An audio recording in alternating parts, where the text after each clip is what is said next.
자, 급수 설비라고 써져 있죠. 제1장 급수 설비, 어, 개요라고 써져 있습니다. 자, 물에 대해서 설명이 들어갑니다. 자, 급수니까 물 얘기죠. 어, 자, 먹는 물도 세태고, 이제, 다 들어갔는데, 음, 뭐, 교회 다니시는 분은 그 창세기 1장에 하나님의 신은 수면 위를 운행하시는 이라고 돼 있죠. 물이 참 신비해요. 얼마나 신비하냐고 물어봐 주세요. 자, 지금부터 공부를 해보시면서 물이 참 신비하다는 것을 느끼실 겁니다. 자, 물의 부피와 질량. 물의 질량과 부피는 압력과 온도에 따라 변하고, 자, 뭐가 뭐에 따라 변한다고 그랬죠? 질량, 부피, 압력과 온도.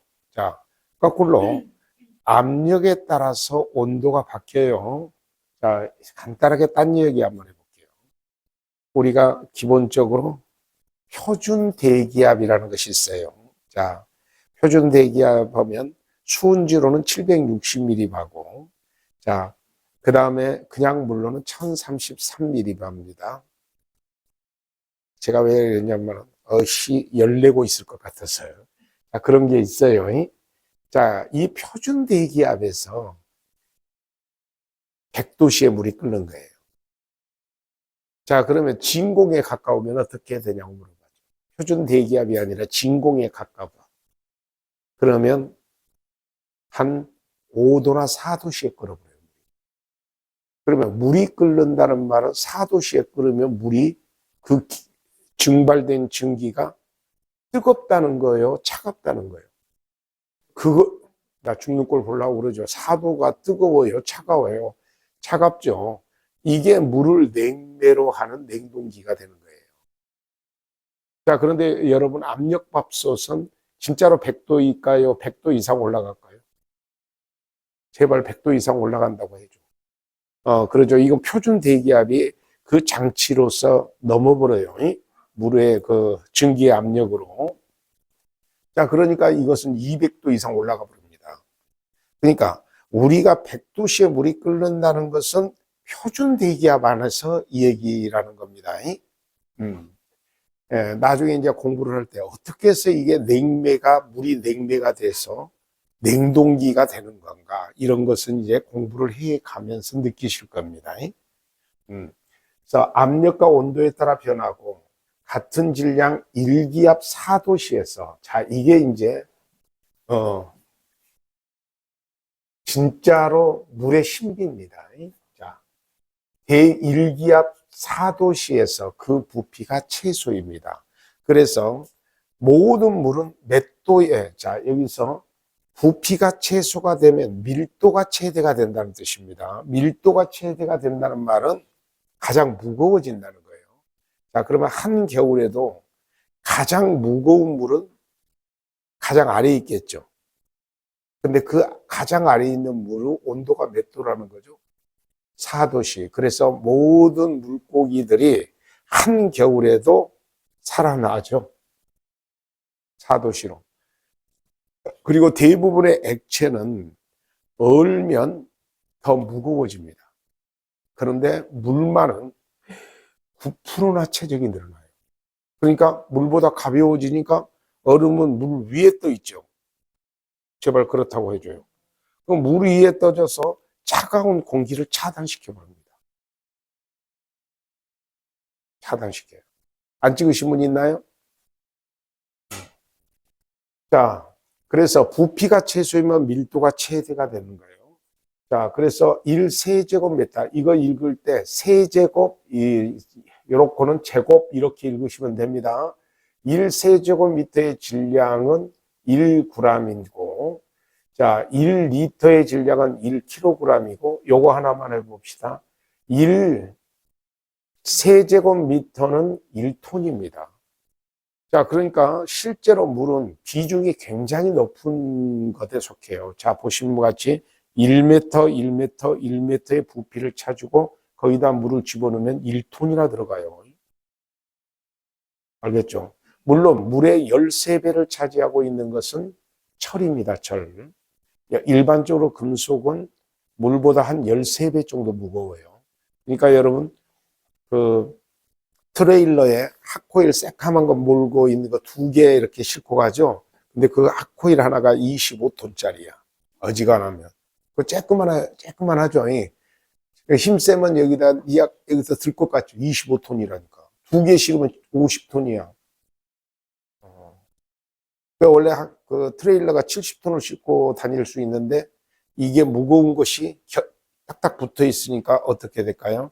장축의 길이가 짧아져서 50톤 이상 못 실습니다. 어찌됐건 엉뚱한 얘기를 했습니다만 물이 생각보다 무겁다라는 사실을 느끼셔야 돼요. 응? 응. 자, 그리고 물의 성질입니다. 자, 여기에 물의 부피는 온도 변화에 따라 다른데 순수한 물은 0도씨에서 얼면 자, 약 몇 프로의 체적이 증가한다고 그랬죠? 9%. 자, 그래서 이 9%의 체적이나 증가돼요. 그러니까 0도씨의 물이, 그러니까 0도씨의 물이 0도씨의 얼음이 되는 것을 나중에 공부할 겁니다만 잡열이라고 표현을 해요. 자, 뭐라고 한다고? 0도씨의 물이 0도씨의 얼음이 되는 것. 자, 형체가 바뀐 걸 잡열이라고 해요. 그런데 몇 프로나 증가한다는 거예요? 9%나 증가한다는 말은 꽤 많이 증가한 거예요. 자, 여기서 아시죠? 빙산의 일각이란 말은 결론적으로 10%로 잡으면 90%가 물 밑에 있고 10%만 떠 있다라는 거죠. 이론상은 9%가 떠 있어야 맞습니다. 이해하셨어요? 자, 그 다음에 가장 부피가 최소, 밀도가 최대인 게 4도씨의 물이야. 0도씨의 물이 아닙니다. 자, 그런데 이 4도씨의 물이 100도씨의 물이 되면 체적이 얼마 안 늘어나요. 얼음보다 훨씬 더 적게 늘어납니다. 자, 4.3%뿐이 안 돼요. 그리고 제가 이 부분의 실험을 좀 알아요. 9%의 체적이 늘어나는 힘이 실제로 뭐 창조학회 같은 데서 옛날에 그 실험을 해봤는데 3cm 두께로 돼 있는 새 공에다가 물을 집어넣고요. 급냉을 시키잖아요. 그러면 수류탄처럼 폭파해요. 그렇게 힘이 세. 얼어서 체적이 9%로 증가하는 게. 그러면 그 힘이 뭐냐고 물어봐 주세요. 그 힘이 거대한 바위를 쪼개는 힘이 돼. 지금 산에 같은데 이렇게 오면 물이 이렇게 바위 틈에 스며 들어가서 그게 얼면 그게 체적이 증가하기 때문에 바위들이 쪼개지는 거예요. 그 힘이 엄청나요. 그래서 사실은 물이 창조적 힘을 가지고 있는 거예요. 그렇다고 좀 해줘. 자, 요것은 이제 깜짝 놀라죠. 근데 여러분 느낌이 오실 거예요. 100도씨의 물이 100도씨로 증기로 될 때는 100도씨의 물이 100도씨로 증기가 될 때는 자, 열량도 엄청나게 많이 들어갑니다. 2254든가. 어찌됐건 그건 나중에 공부하기로 하고. 자, 체적은 몇 프로나 증가한다고 그랬죠? 1700배나 증가합니다. 1700배나 증가한다라는 말은 엄청난 양이에요, 아니에요? 그래서 증기 보일러 같은 경우는 압력 같은 것이 굉장히 강력한 압력이 나타나겠어요? 안 나타나겠어요? 나타나겠죠. 그리고 폭발의 위험성 같은 것도 있는 겁니다. 그때그때 때에 따라서 공부합니다. 요것만 딱 하더라도 좀 재밌다라는 느낌을 받죠. 물에 대한 신비. 그 외에도 물은요. 자, 물이 얼마나 신비한 거냐면요. 물은 땅바닥에서 물이 작은 모세관을 타고 올라가요. 중력을 거슬리고. 그렇지 않습니까? 그래서 보통은 몇 층 높이까지 올라갈 수 있냐고 한 번만 물어봐 주세요. 보통은 4층 높이까지 올라가면 자, 떨어지려는 중력과 올라가려는 모세관 현상이 균형을 이루어요. 그러면 그 이상은 못 올라간다는 거죠. 그 전까지 나무가 클 수 있는 한계선이 돼요. 밑에 있는 나무가 타고 올라가야 될 거 아니에요. 그 물관을 타고. 그러죠? 그래서 타고 올라가는 그 높이만큼만 수목이 자랍니다. 수목의 높이의 한계선이 돼요. 나는 신기하게 생각하는데 자기들은 안 신기한가 봐. 확실히 신기하죠? 자, 압력의 정의. 물리학에서 유체의 단위 면적당 수직으로 작용하는 힘이나 유체가 담겨 있을 때 한 점에서 느끼는 응력을 압력이라고 합니다. 자, 그러면 이제 압력은 이런 어떤 공식이 이렇게 있는데 제가 어지간하면 식을 제가 포기한다고 그랬죠. 포기해요. 자, 그런데 저랑 같이 좀 극복해야 되는 것들이 있어요. 자, 수압과 수두, 미리 AQ, 아쿠어 이런 식으로 보통 표현을 합니다만 수압은 수면으로부터 깊이에 비례하므로 이 말은 뭔 말이에요? 수압은 수면으로부터 깊이에 비례하단 말이죠. 그러니까 깊이가 깊으면 수압이 세진다는 뜻이야. 그죠? 깊이가 물속에 깊이 들어가면 무엇을 받는다는 거죠? 수압이 많이 받는다는 거죠. 이 앞전에 저쪽 끄트머리에서 수업을 들으셨던 분이 뭔 얘기를 하는데요. 자기는 하루 일당에 실제 얘기입니다. 하루 일당에 100만 원 이하로 일을 해본 적이 없대요. 무슨 허풍을 그렇게 치십니까? 세상에 어디 아니라는 거야. 그래서 그건 뭐냐면은 수중 폭파 일을 하셨대요. 그러니까 쉼의 잠수를 통해서 수중 폭파 이 업무를 했는데 이 양반이 잠수병이 걸렸어요. 근데 그쪽 일을 하시는 분들의 대부분 잠수병이 그렇게 흔하대요. 예. 나이도 좀 많이 드셨고. 그런데 그게 왜 위험하냐면요. 물속 깊이로 들어가면 모든 것이 쪼그라진대요. 수압 때문에. 자, 그래서 그 폭파 작업을 하면 정신이 반듯해야 될 건데 정신을 차리기가 겁나게 힘들다는 거예요. 그래서 그것이 계속 반복되면 그냥 올라오지도 않고 심지를 그냥 이렇게 스위치를 누르기도 하고 하여튼 위험하대요. 자, 확실히 수면으로부터 깊이가 깊어지면 무엇을 한다는 거죠? 수압이 세진다는 거예요. 자, 비례함으로 수압의 경우는 수면으로부터 깊이를 압력 대신에 사용해. 특히 물에서는 그래요. 물에서는 1m 깊이면 1m 수압으로 2m 깊이면 2m 수압으로 계산해 버린다는 거예요. 그러면 편해질 것 같아요? 안 편해질 것 같아요? 편해지죠. 자, 그래서 이것을 뭐로 표현한다? 수두라고 표현하는데 수압하고 수두하고 거의 비슷하게 작동을 한다는 겁니다. 수압은 0.1 메가파스칼이라고 있습니다. 메가파스칼은 제곱미터당 1kg이 압력이 작용되는 거고 자, 수두로 따지면 10ml 에쿠어라 이렇게 읽어요. 에쿠어. 아쿠어 그렇게 읽습니다. 자, 그래서 이걸 수두로 하면 요렇게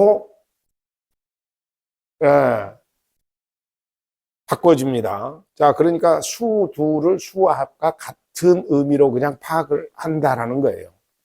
자, 그 다음에 이제 이게 9.8kPa이 있고 약 10kPa로 그냥 해석을 한다 이런 게 있죠. 이쪽은 대강 하겠다라는 겁니다. 자, 이 파스칼이라는 것은 헥토파스칼, 메가파스칼 이런 것은 압력의 단위예요. 무엇의 단위라고? 압력. 뒤에서 설명을 합니다. 자, 압력의 종류가 나옵니다. 압력은 절대 압력과 게이지 압력으로 나타나는데, 자, 절대 압력은 무엇 보태기 무엇이에요? 계기 압력에다가 대기 압력을 보태기 하는 겁니다. 자, 그러면 대기 압력에다가 진공계 압력을 빼면 자, 절대 압력이 나옵니다. 그래서 요건 놔두고 대기 압력과 계기 압력을 합치면 뭐가 나오는 거예요? 절대 압력. 근데 여기서 대기 압력은 보통은 표준 대기압이 정해져 있습니다. 절대 압력. 완전 진공을 기준으로 측정한 압력을 무슨 압력이라고 합니다. 절대 압력. 다시 한번 완전 진공을 기준으로 측정한 압력을 절대압력이라 합니다. 자, 그래서 절대압력은 절대로 0보다 적을 수 없습니다. 자, 절대압력이 가장 작은 값은 뭐라고 써져 있죠? 0인데 이때는 아무것도 없는 압력이야. 자, 그런데 표준 대기압은 그 지방의 고도와 날씨 등에 따라 변하는 국소 대기압과 해면에서 국소 대기압의 평균값을 표준 대기압이라고 하는데, 자, 표준 대기압, 요 HG가 붙으면 수은주로 계산하는 거고, 자, 이거 H2O니까 물로 계산하는 거죠.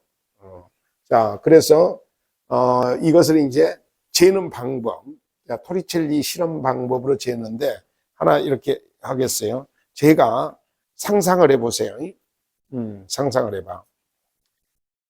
이 비커가, 요렇게 생긴 시험관이 진공이야.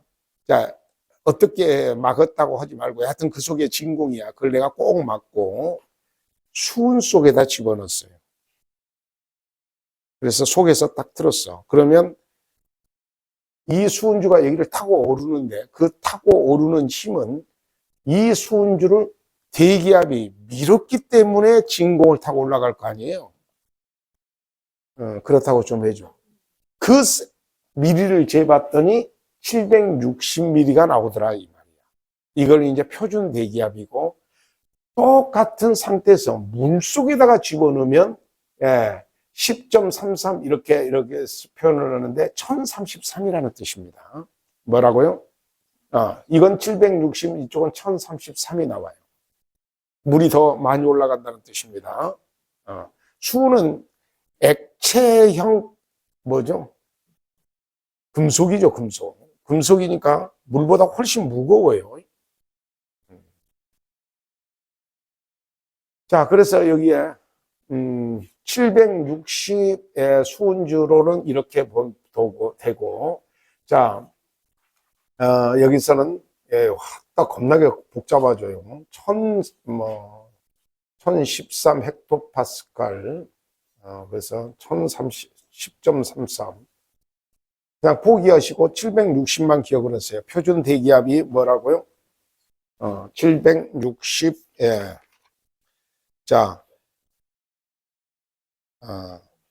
이런 것은요, 어떻게 읽냐면은 1013mV 이렇게 있거든요. 그 1013mV는 1013 헥토파스칼이고, 이건 표준 대기압과 같은 겁니다. 자, 지나는 길로 헥토파스칼이 나왔으니까 살짝만 다른 얘기 할게요. 여러분, 1013 헥토파스칼이, 여기 헥토파스칼이라고 써져 있어. 1013 헥토파스칼이 우리의 표준 대기압이야. 그런데 이걸 어디다 써먹냐고 물어봐 주세요. 여러분, 그 태풍 예고할 때, 이번에 A급 태풍인데 950 헥토파스칼 이런 식으로 표현을 하죠. 그럼 머릿속에 그려보셔야 돼요. 자, 지금 표준 대기압이 1013 헥토파스칼인데 950 헥토파스칼이란 말은 고기압이라는 거예요, 저기압이라는 거예요. 저기압 단지가 지금 만들어졌다는 거죠.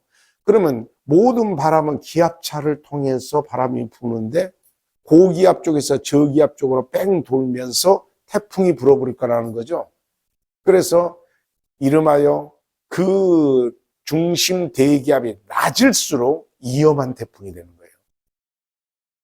제 말 이해가 되시죠?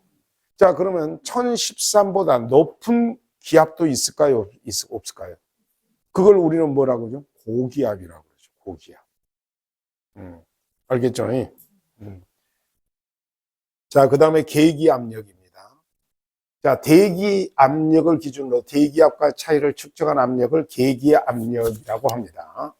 자, 압력 단위는 보통 G를 쓰거나 생략하기도 합니다.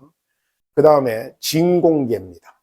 대기압을 기준으로 대기압 이하의 압력을, 자, 대기압을 기준으로 대기압 이하의 압력을 진공계 또는 진공압력이라고 하는데, 자, 예컨대 진공압력이 나중에 이제 공부를 한번 해보면 느끼지만은 진공압력이 10 정도다 그러면 거의 진공에 가깝다는 뜻이에요. 아니, 표준 대기압이 1060ml, 760 Hg잖아요, 수온주로. 근데 12나 20분이 안 된다 그러면 압력이 아주 적은 거요, 안 적은 거요? 자, 그러면 어디에 가깝다는 거예요? 제로에 가깝다는 거죠. 그럼 진공에 가깝다는 거예요. 그러면 진공에 가까우면 어떤 현상이 일어난다 그랬죠? 진공에 가까우면 압력이 낮아지고 진공에 가까우면 5도씨나 6도씨에도 물이 끓어요. 그러면 그 증기는 뜨거운 증기요, 차가운 증기요? 차가운 증기가 더운 온수의 배관을 때리면 물이 뭘로 바뀔까요? 찬물로 바뀌어서 냉매 역할을 해버리죠. 제 말 이해가 되시죠? 또 지역난방 같은 경우는 반대입니다. 압력을 높여버려요. 표준 압력보다 훨씬 높입니다. 그러면 지역난방으로 배관된 온수는 100도보다 훨씬 넘어서 보통은 200도에 180도에서 200도로 움직이게 됩니다. 온수가. 그런데 그렇게 된다는 말은 결론적으로 압력이 높다는 거예요, 낮다는 거예요? 높다는 거예요. 자, 그런 것들을 이용한다는 겁니다. 자, 그 다음에 마찰 손실 개수, 수도. 자, 마찰 손실 개수에 비례합니다. 마찰 손실 개수가 클수록 비례해요. 자, 간의 길이가 길수록 길이에 비례해요. 길이가 클수록 비례해요. 자, 그 다음에 유속의 제곱에도 비례합니다. 자, 그런데 강경의 직경에는 뭐 든다 그랬죠? 반비례해요. 자, 강경의 직경하면 관이 클수록 마찰이 덜 일어난다는 겁니다. 그러면 간이 작을수록 마찰이 크게 일어나요. 그 다음에 중력의 속도에 반비례합니다. 근데 잘 안 되죠. 요 식을 암기하지는 마세요. 암기를 하지 마시고, 자, 요것이 길입니다. 요것은 뭐죠? 자, 유속입니다. 유속의 제곱 위쪽에 있는 것은 비례한다는 뜻이요. 그러면 분모에 있는 것은 무엇을 한다는 거죠? 반비례한다는 거예요. 반비례. 자, 그러면 아시겠지만 D는 뭐죠, 이게? D는 보통 강경을 말하는 거예요. 이 강경에는 뭐고? 반비례하고, G는 뭐죠? 중력의 가속도를 말하는 겁니다. 숫자의 상수가 어떻게 붙었건 그건 상관없어요. 자, 밑에 있는 건 반비례, 위에 있는 것은 비례고, 제곱이 붙어 있을 때는 제곱까지 붙여서 읽어야 돼요. 그래서 유속의 제곱의 비례, 길이의 비례, 강경의 반비례, 중력의 가속도의 반비례. 중력의 가속도는 초당 9.8이라는 거 아시죠? 그렇다고 해줘. 자, 그거 몰라도 돼요. 9.8 나는 모르는데 그러면 그냥 몰랐다 그러면 돼요. 그냥 아이고 나는 자존심 상하게 그럴 필요 없습니다. 자, 마찰 손실 수도인데 요게 지금 어디다 써먹냐고 물어보세요. 지금 우리가 크게 급수를 하고 있잖아. 그러면 급수는 그냥 움직일까요? 배관을 타고 움직일까요? 그 배관을 타고 물이 흘러갈 겁니다. 자, 그럴 때 그 배관에서 일어나는 마찰들을 지금 말하는 거예요. 자, 그러니까 마찰 손실 개수에 비례한다는 것은 마찰의 손실이 많이 일어나는 재료라. 그러니까 좀 매끌매끌하지 않은 재료라. 그러면 그게 클수록 뭐예요? 마찰 손실 수도 커지고, 그 다음에 간의 길이가 길수록 마찰이 많이 일어날 거고, 그 다음에 유속의 속도가 빠를수록 마찰이 많이 일어날 거고, 반대로 자, 광경의 직경이 적은 것보다 크면 마찰이 적게 일어날 것이고, 중력의 가속도의 영향을 자, 적게 받으면 마찰이 적게 일어나고, 그러니까 중력의 가속도가 크게 받으면 마찰이 적게 일어나고, 자, 마찰이 적으면 중력의 가속도, 그러니까 중력의 가속도가 크면 마찰이 적게 일어납니다. 이해하셨어요? 화났어? 자, 민법하고는 전혀 냄새가 틀리죠. 아주 냄새가 틀려요. 그러니까 어렵다고 생각하지 말고 제가 처음 했을 때 어렵게 느껴지시지만은 문제 중심으로 기억을 하시면 돼요. 자, 유체에 관한 법칙이 나옵니다. 자, 연소구 법칙이 있고 사이펀의 원리가 있습니다. 자, 사이펀의 원리가 있고, 자, 그런데 연소구 원칙. 유량은 배관의 단면적과 유소구 곱으로 이루어지며, 이게 연속의 법칙인데, 배관이 어느 곳에서도 유량은 일정합니다. 배관 어느 곳에서도 유량은 일정합니다. 그런데 단면적을 증가시켰어. 단면적을 증가시키면 어떻게 될까요? 자, 이거 봐봐. 단면적이 요만해서 물이 같은 약을 흐르고 있다가 단면적이 커졌어요. 그러면 물의 흐름이 느려지겠죠. 자, 그래서 유속이 감소하며, 그러면 반대로 단면적을 감소시키면 어떨까요? 유속이 증가합니다. 여기서 배관의 단면적은 직경의 제곱에 비례하는 구조가 되어 있는데, 이건 일단 놔두시고 잠시 딴 얘기합시다. 자, 여러분, 작은 실강이 흘러가고 있습니다. 자, 물이 이렇게 흘러가고 있는데, 물이 흘러가면서 땅을 파고 해서 이렇게 흘러가다가 여울물이라는 거 아시죠? 그 여울물은 뭐냐면은 밑에 바위나 이런 것들이 있어서 땅을 자, 깊이 파지 못하면 물이 그 위를 흐르게 됩니다. 맞죠? 그죠? 그러면 물의 속도가 빨라질까요? 늦어질까요? 힌트, 여울물에서 흐르는 물소리는 굉장히 크게 나요. 그 이유는 유속의 속도가 갑자기 빨라지죠. 제발 그렇다고 해줘. 자, 그러니까 강의 물의 깊이가 깊으면 천천히 흐르다가 여울을 만나면 갑자기 유속이 빨라지죠. 지금 그 얘기하고 있어요. 배관의 단면적이 증가됐다는 말은 강의 깊이가 깊다는 거죠. 그러면 유속이 느려져. 자, 그런데 반대로 밑에 물이 이렇게 깊이 파일 만한 곳이 없어서 딱딱한 바위가 그냥 그 강 밑에 있어요. 그러면 더 이상 파고 들어갈 수가 없잖아요. 그러면 갑자기 반대로 단면적을 감소시키면 유속이 뭐돼요? 증가해서 갑자기 물이 빨라집니다. 그런데 서 있으면 넘어질 수 있으니까 수영 모르시는 분은 조심하셔야 돼요. 이해하셨죠? 자, 여기에 공식은 넘어갑니다. 자, 사이펀의 원리를 설명하기 전에 이 사이펀의 원리들을 이용하는 것이 지금 뭐죠? 자, 위생기구들은 특히 있죠. 에스트랩 같은 것을 이용하는 것 있죠. 여러분, 여러분의 화장실에서 저 하수구에 있는 냄새가 올라오지 않는 이유는 뭘까요? 트랩으로 봉수되어 있기 때문이에요. 알겠죠? 그러한 비밀이 있을 줄은 몰랐죠? 자, 그런데, 요거 설명하기 전에,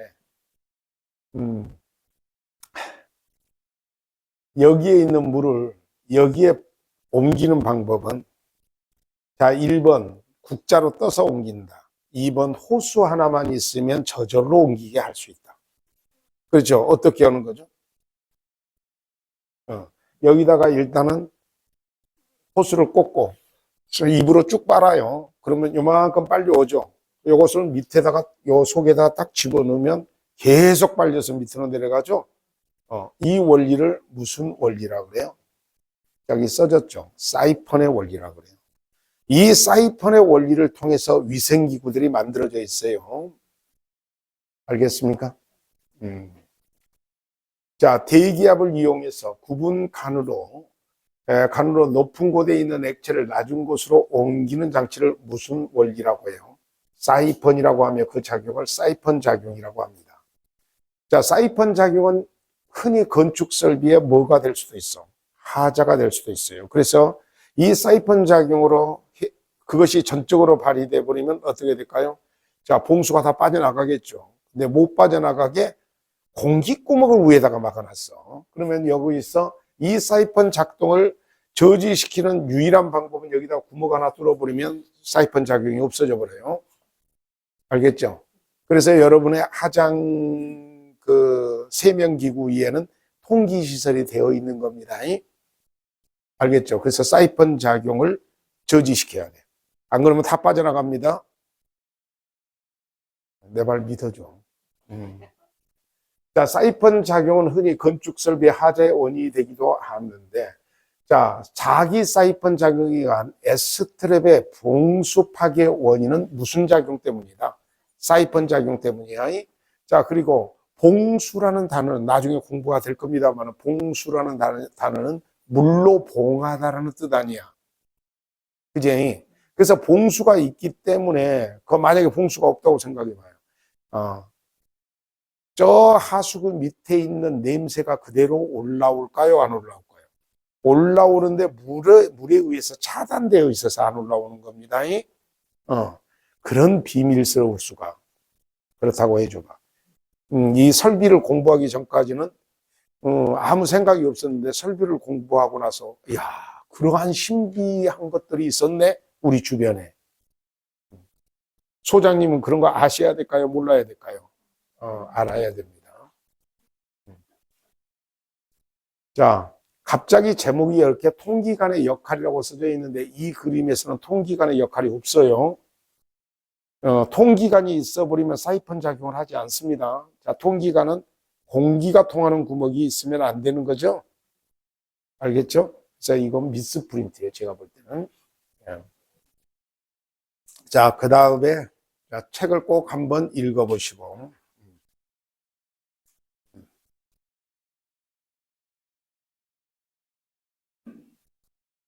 자, 급수의 일반 사항에 들어갑니다. 급수 설비란 생활에 필요한 물을 알맞게 처리하여 필요한 곳에 공급하는 여러 가지 제반 시설 설비의 기기나 장치를 말하는데, 자, 용수를 분류할 때는 크게 용수를, 자, 쓰는 물이 용수인데 상수하고 잡용수, 중수로 나눠집니다. 중수도 잡용수와 같은 의미로 쓰여요. 그래서 상수와 중수 또는 상수와 잡용수라고 생각하시면 돼요. 알겠습니까? 근데 잡용수도 쓰는 물이고 상수도 쓰는 물인데, 상수는 먹는 물 포함해서 우리 인체에 닿는 물이라고 생각하시면 돼요. 그래서 세면용, 목욕용, 주방용, 보일러용, 음료수 다 확실히 우리하고 직접 관련이 있죠. 그죠? 보일러 수도 굉장히 깨끗해야 돼요. 안 그러면 스케일 생깁니다.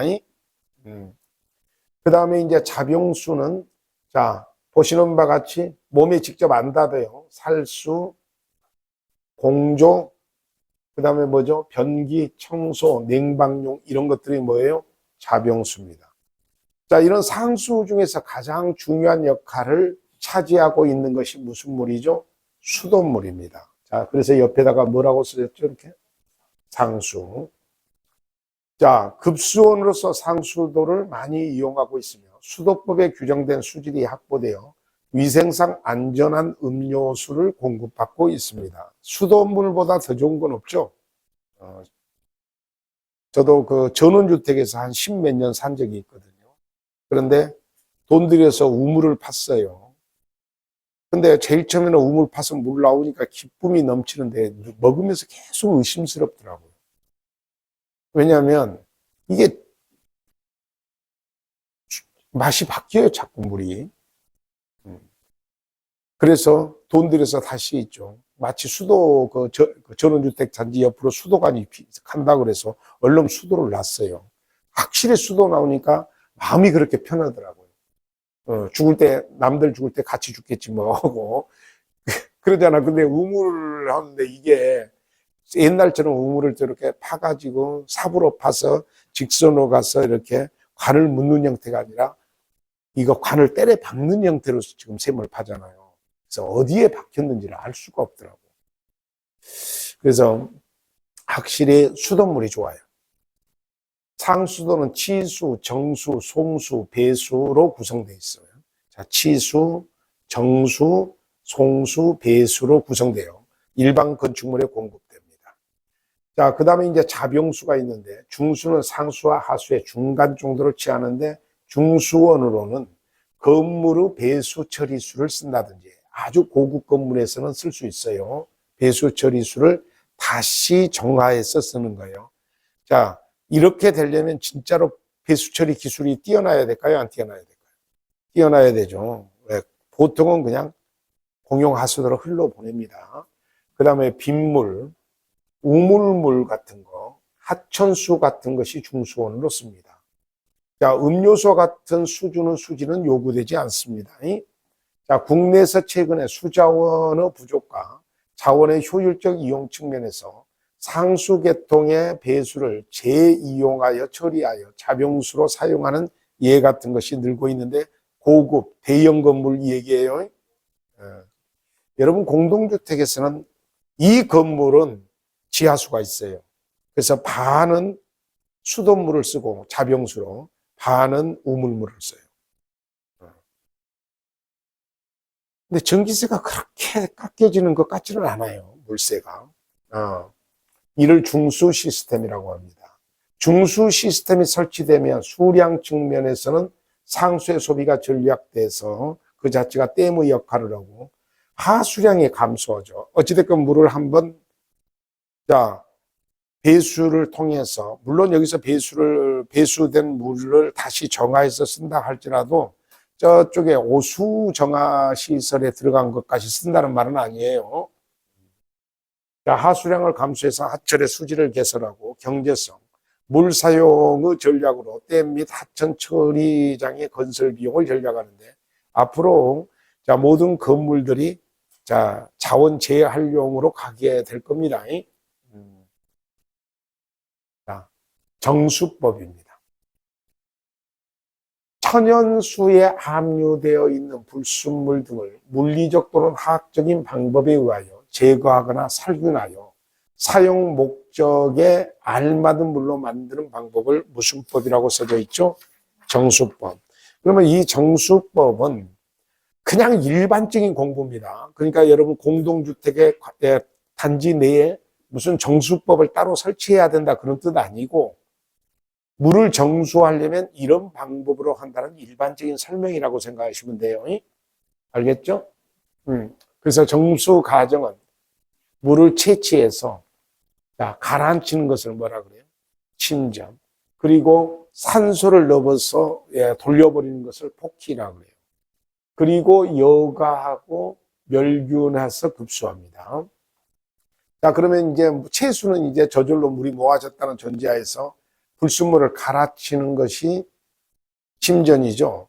자, 근데 중력에 의해서 갈아치면 중력침전법이 되고 약품을 통해서 불순물하고 결합을 시켜서 더 빨리 침전시키면 뭘까요? 약품침전법이 됩니다. 그래서 수중의 불순물을 중력에 의해서 갈아치는 것. 그러면 자꾸 젖어 버리면 안 되죠. 약품침전법은 황산, 반토, 명반 등을 사용하여 불순물을 가라앉히는 방법이에요. 자, 그 다음에 이제 폭기입니다. 폭기.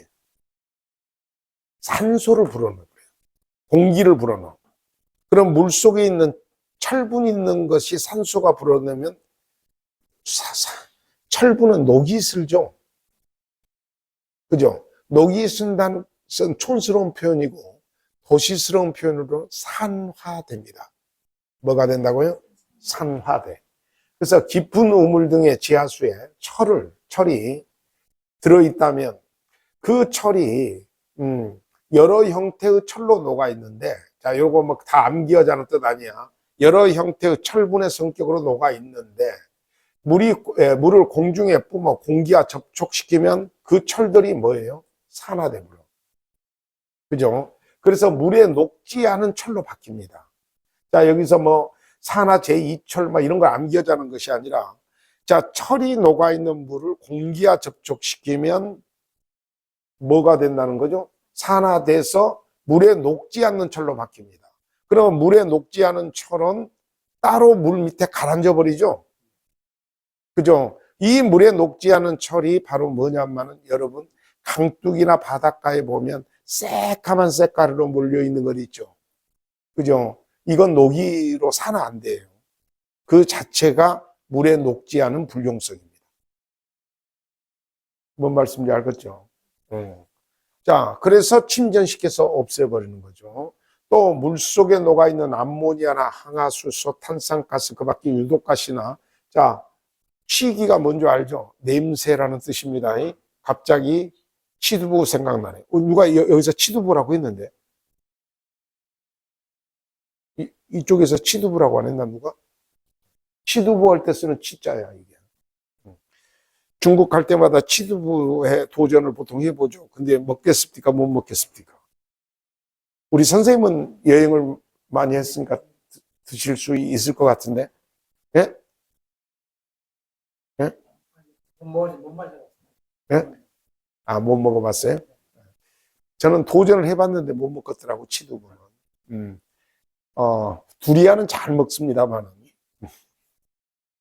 자, 두리안 못 먹구나. 자, 하여튼 치기 같은 것도 포키에 의해서 제거될 수 있습니다. 알겠죠? 자, 그리고 나서 이제, 여과를 해야죠. 여과. 보통은 모래층이나 자갈층을 여과하는 겁니다. 모래층과 자갈층의 원수를 통해서 수중의 부유물이나 세균 등을 제거하는 방법으로 빨리 가면 급속, 천천히 가면 완속여과법입니다. 이런 거서 완속여각은 급속여각은 여과를 하는 겁니다.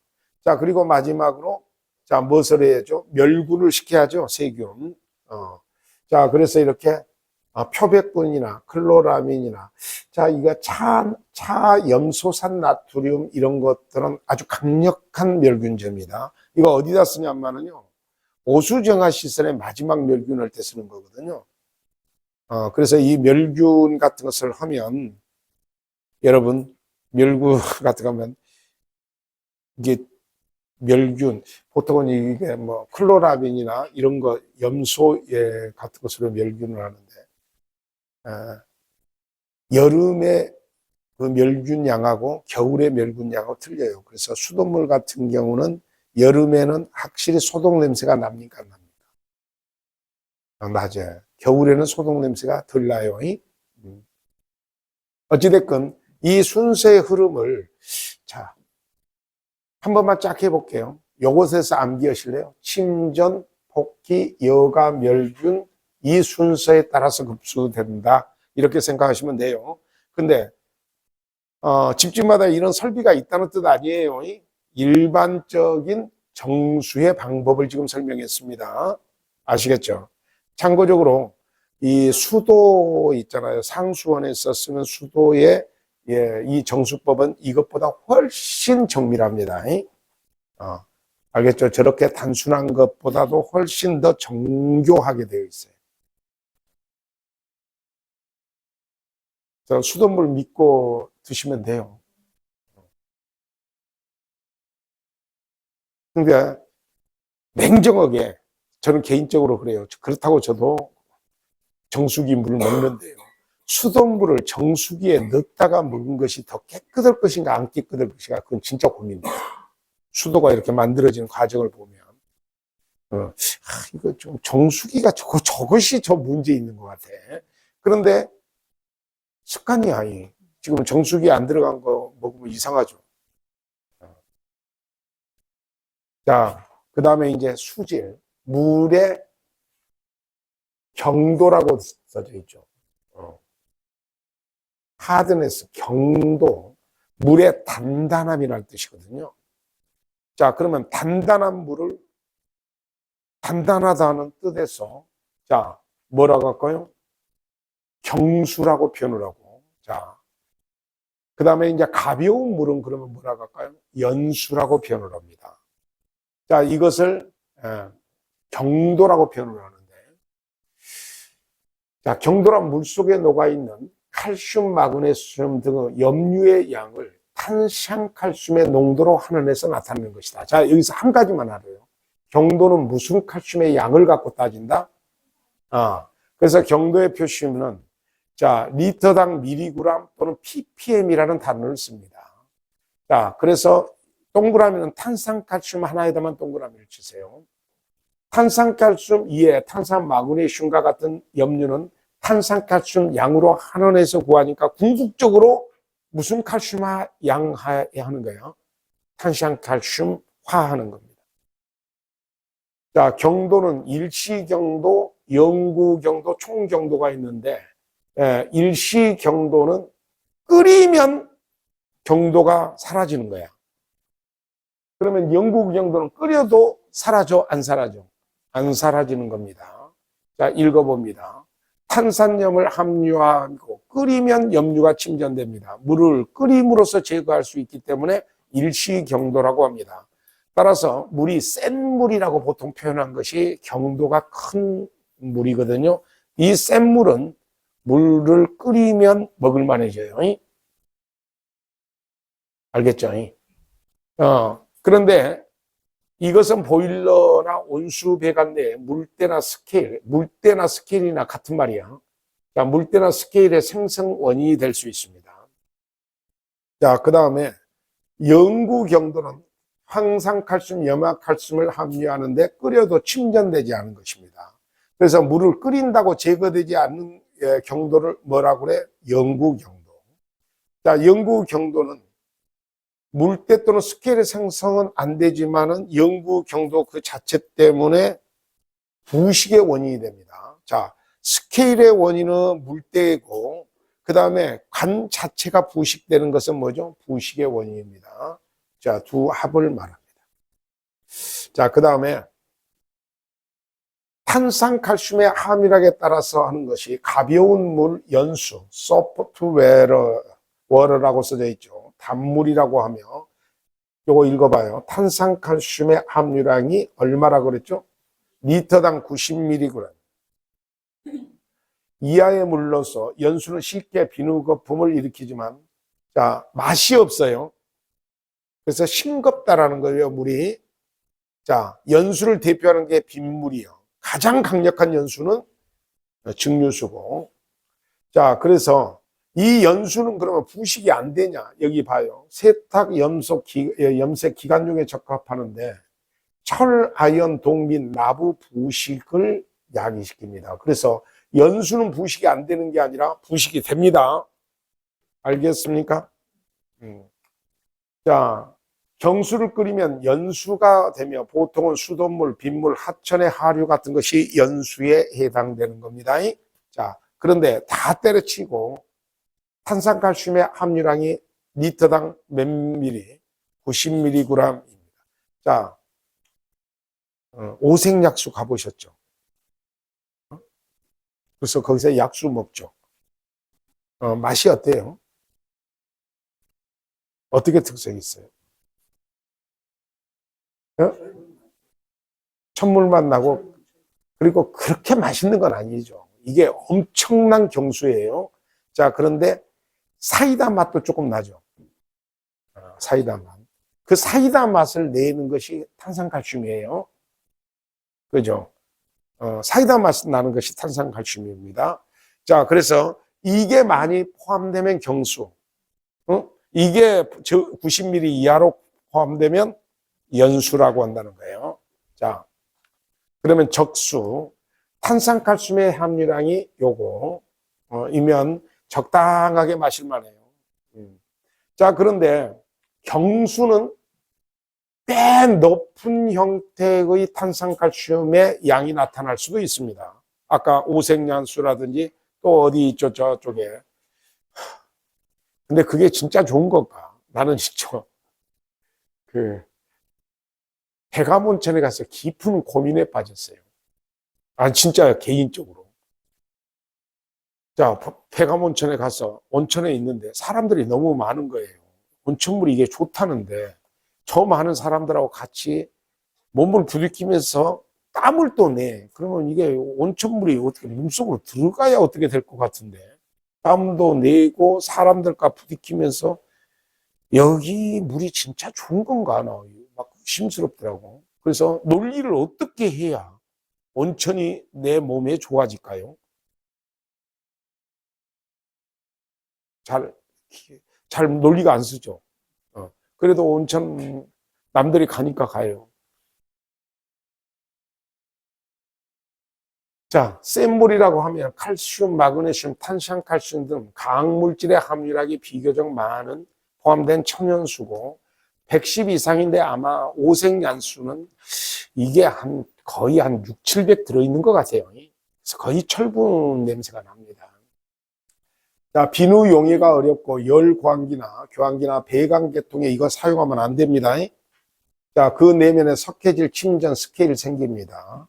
세탁, 표백, 염색에는 부적합하고 그 밖에 양조나 재직, 공업 등에도 적당하지 않습니다. 자, 보일러 용수로서 경도가 자, 40ppm 이하의 용수가 필요해요. 자, 보일러 용수는 자, 다 이렇게 40ppm 이건 생각하고 연수가 필요합니다. 뭐가 필요해? 연수를 써야 됩니다. 연수. 알겠습니까? 보일러에는 연수. 자, 그래서 경도를 낮추기 위해서 경수 연화기를 사용합니다. 만약에 보일러의 급수에 경도가 높은 물을 사용하면 가장 대표적으로 스케일이 생깁니다. 자, 스케일이 뭐라 그랬죠? 물때가 생기는 거예요.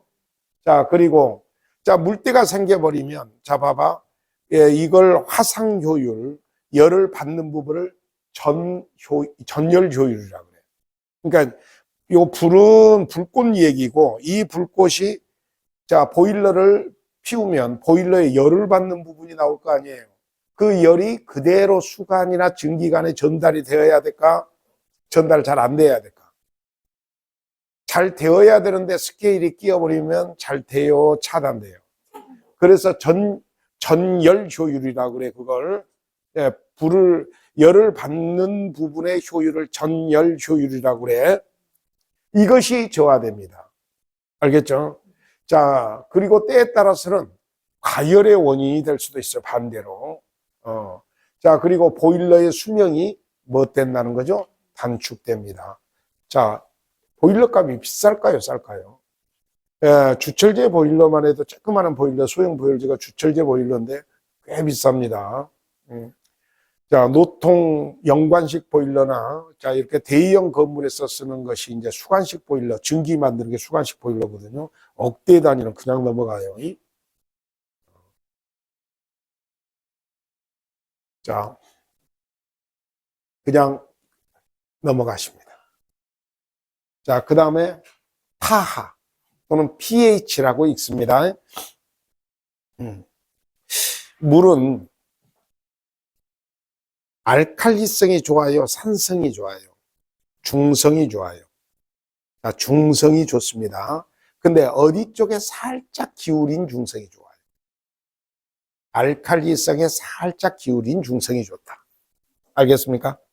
자, 그러면 그걸 이제 즉 산소 이온, 수소 이온 농도로 결정하는데 물이 이온화되는 자, 요거 소리 내서 읽어봐.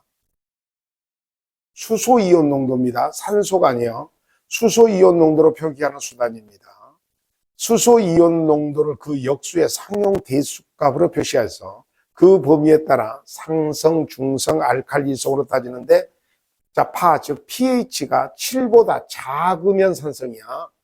7보다 뭐더면 그 다음에 7보다 크면 알칼리성입니다. 자, 7보다 크면 알칼리성이에요.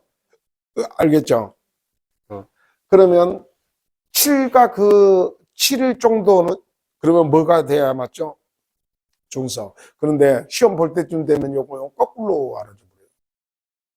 7보다 크면 산성 것처럼 느껴져 버려요. 7보다 뭐 돼야지? 작아야 산성입니다. 자, 7보다 작아야 산성이고 7보다 커야 알칼리성입니다.